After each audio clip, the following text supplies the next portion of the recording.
Professor Prasad, while announcing the budget last Friday, you stated that the People's Coalition government is a 6-month-old government with a mandate to deliver change. But what you have walked into is a deeply grim state of affairs. If you can please explain. Well, Vijay, the reason why we are saying that is that because it's absolutely important and vital that people understand, because we appreciate the expectations of the people when we came into government.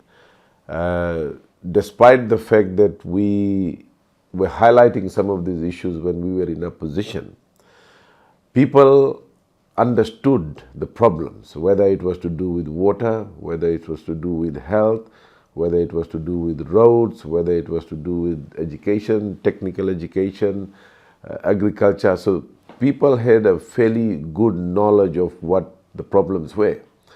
And so it is important for us as a new government to put out very, very clearly right at the outset. We've been doing that, and I wanted to do that in the budget as well, so that people understand where we are and what we have been landed with. So we have to talk about the debt. There is no escaping.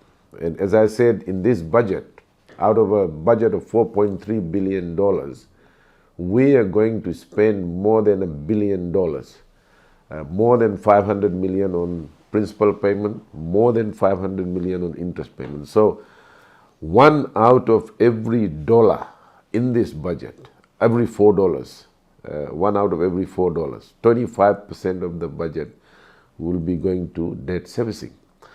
Then we have to invest quite heavily on the maintenance of infrastructure. One of the things that we've been landed with is that the maintenance of infrastructure, whether it's roads, whether it's water, hospitals, health centers, government buildings, we have allocated right across the ministry a significant amount of funding to do maintenance. So that's what we've been landed with.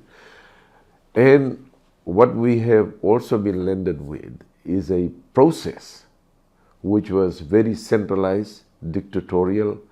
Civil servants were put into a culture where they were afraid to make decisions, where the implementation was slow. So it was very important for me as Minister of Finance and a ministry that would be responsible for monitoring and evaluating, our implementation. Putting out an allocation is one thing, but making sure that it is delivered and we get the value for money.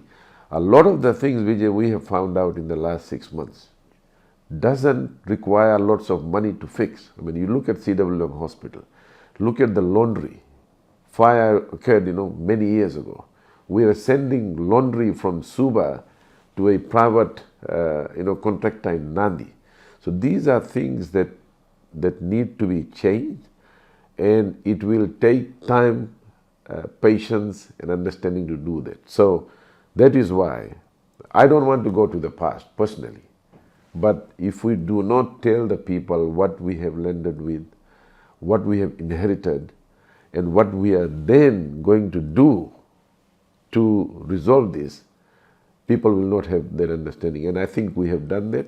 I think people appreciate, from the overwhelming response that we've got so far, it is very clear that our people out there understand the problems and they know what we're trying to do in this budget. And I appreciate that, and I thank the people for their support so far. I'll just go straight into roads. Sure. For example, it has received massive budgets, more than $3 billion in the past few years in total. And what we've heard is that when the FRA acting CEO was called into the Fiscal Review Committee meeting, and this is public knowledge, the person came in with a sheet of A4 paper with things written on it. When he was questioned about strategic plans in relation to roads. We know in business, strategic plans and execution of the plans, value for the dollar is so important. Just give an analysis for roads.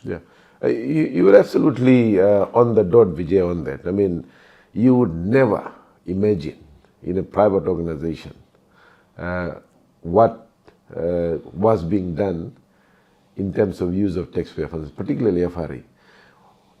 This is an organization where we have spent more than $3 billion in the last several years. They don't even have a strategic plan. They don't have a priority list. There is no planning, monitoring, evaluation, and the quality of roads. I took my permanent secretary, Shiri Gaundar, and the staff to Banualevu, and I said, when we got to the junction of Sabu, which is where the new road was built right up to Duketi Health Center, and it was built under the Prime Ministership of Mr. Rambuka, 92 or 93. And I said, look at this road. This was built then. All the heavy trucks have used this road, logging, carting, not a single pothole, over so many years.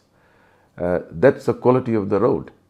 When they saw the state of the infrastructure, they were shocked because there was no planning, there was no monitoring, no evaluation.